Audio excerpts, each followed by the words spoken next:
Hello friends, सबको नमस्ते मेरे यूट्यूब चैनल में। आज मैं बनाने जा रही हूँ बैगन का भरता। तो इसके लिए मैंने कटिंग किया है प्याज, अदरक, लहसुन, टमाटर सब रेडी करके रखा हुआ है। और मैंने कढ़ाई में तेल डाल दिया है।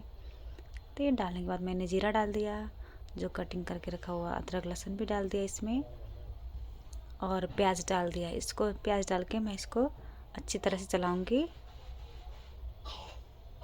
तो इसमें मैंने कटिंग किया और टमाटर भी ऐड कर दिया। टमाटर डालने के बाद मैं इसमें मसाले डालने जा रही हूँ।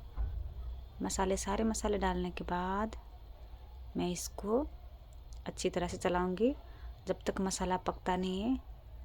2-3 मिनट के लिए मसाला अच्छी तरह से पकाएंगे।